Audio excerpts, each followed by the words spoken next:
1930, 30, 20, 40 kedua. Saya akan menjelaskan tentang pertemuan ke-12 dengan tema pengembangan paragraf. Ada beberapa metode pengembangan paragraf, diantaranya adalah sebagai berikut. Yang pertama, kronologi. Pengembangan paragraf secara kronologi atau alamiah disusun menurut susunan waktu. Pengembangan paragraf secara kronologi ini pada umumnya dipakai dalam paragraf kisahan atau naratif dengan mengembangkan setiap bagian dalam proses. Yang kedua, ilustrasi. Pengembangan paragraf dengan ilustrasi digunakan dalam paragraf paparan atau ekspositoris untuk menyajikan suatu gambaran umum atau khusus tentang suatu prinsip atau konsep yang dianggap belum dipahami oleh pembaca. Pengembangan paragraf ini biasanya digunakan oleh penulis yang ingin memaparkan sesuatu yang dilihatnya. Pemaparannya disajikan mengikuti kesan demi kemasan yang ditangkap oleh indera penglihatan. Yang ketiga, definisi. Pengembangan paragraf ini digunakan apabila seorang penulis bermaksud menjelaskan suatu istilah yang mengandung suatu konsep dengan tujuan agar pembaca memperoleh pengertian yang jelas dan mapan mengenai hal itu. Istilah dalam kalimat topik dikembangkan dan dijelaskan dalam kalimat penjelas untuk memberikan batasan yang menyeluruh tentang suatu istilah. Kadang-kadang penulis menguraikannya secara panjang lebar dalam beberapa kalimat, bahkan dapat mencapai beberapa paragraf. Dalam hal itu, prinsip kesatuan dan kepaduan dalam paragraf harus tetap terjaga.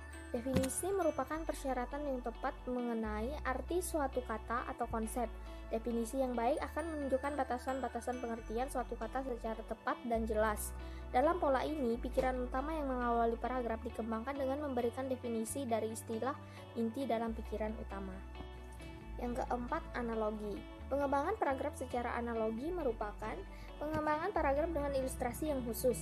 Dalam pengembangan ini diberikan sesuatu contoh gambaran yang berbeda, tetapi mempunyai kesamaan, baik bentuk maupun fungsi, untuk menjelaskan kepada pembaca tentang sesuatu yang tidak dipahaminya dengan baik. Pengembangan dengan analogi ini biasanya digunakan untuk membandingkan sesuatu yang tidak atau kurang dikenal dengan sesuatu yang dikenal baik oleh umum. Tujuannya adalah untuk menjelaskan informasi yang kurang dikenal. Yang kelima, perbandingan dan pengontrasan. Untuk memperjelas paparan, kadang-kadang penulis membandingkan atau mempertentangkan hal yang dibicarakan. Penulis berusaha menunjukkan persamaan dan perbedaan antara dua hal. Yang dapat dibandingkan atau dipertentangkan adalah dua hal yang tingkatnya sama. Kedua hal itu mempunyai persamaan dan perbedaan. Perbandingan dan pengontrasan atau pertentangan merupakan suatu yang digunakan pengarang untuk menunjukkan kesamaan atau perbedaan antara dua orang, objek atau gagasan dalam bertolak dari segi-segi tertentu. Dalam pengembangan paragraf ini, pembandingan digunakan untuk membandingkan dua unsur atau lebih yang dianggap sudah dikenal oleh pembaca. Di satu pihak memiliki kesamaan, sedangkan di pihak lain mempunyai perbedaan. Pengembangan paragraf dengan pengontrasan bertolak dari adanya dua unsur atau lebih yang sama, tetapi menunjukkan ketidakserupaan pada bagian-bagiannya. Bagian di antara keduanya sudah pasti berbeda jauh dan tidak sama. Yang keenam, sebab akibat.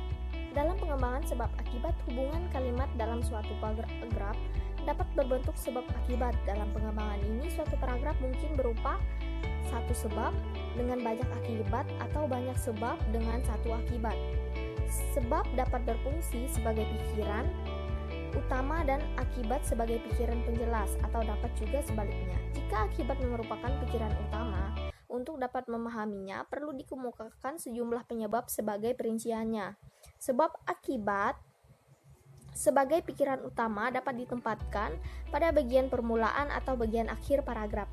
Pengembangan ini dipakai dalam tulisan ilmiah atau keteknikan untuk berbagai keperluan, antara lain untuk mengemukakan alasan yang masuk akal, untuk memberikan suatu proses, untuk menerangkan mengapa suatu terjadi demikian.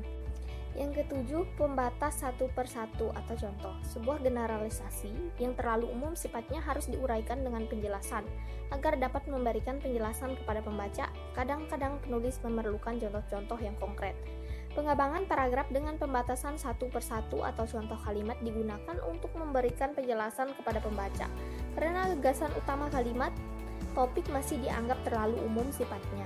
Jelas, gagasan utama dalam kalimat topik itu diuraikan dengan memberikan contoh-contoh konkret. Dalam pengembangan paragraf ini, pikiran utama dikembangkan dengan penjelas yang berupa contoh. Contoh itu kemudian diuraikan dengan berbagai keterangan yang dapat memperjelasnya. Dengan contoh yang diuraikan dengan penjelas-penjelas itu, pembaca dapat lebih mudah memahami isi paragraf. Sumber pengalaman sangat efektif untuk dijadikan contoh, tetapi sebuah contoh sama sekali tidak berfungsi untuk membuktikan pendapat seseorang. Contoh dipakai sekedar untuk menjelaskan maksud penulis. Yang kedelapan, repetisi. Pengembangan paragraf dengan pengulangan sering digunakan untuk mengingatkan kembali pada pokok gagasan dan menguatkan pokok bahasanya.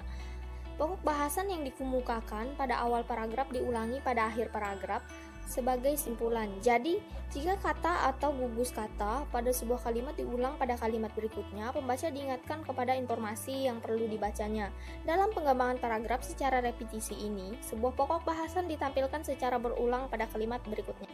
Yang kesembilan, kombinasi. Pengembangan paragraf juga dapat dilakukan dengan mengkombinasikan beberapa metode pengembangan. Pengembangan ini dapat dilakukan dengan memadukan repetisi, terutama repetisi kata-kata kunci, atau kata ganti dengan analogi. Pengembangan paragraf dengan kombinasi ini paling sering digunakan oleh penulis untuk menuangkan gagasan-gagasannya. Cara pengembangan ini memang paling mudah dilakukan.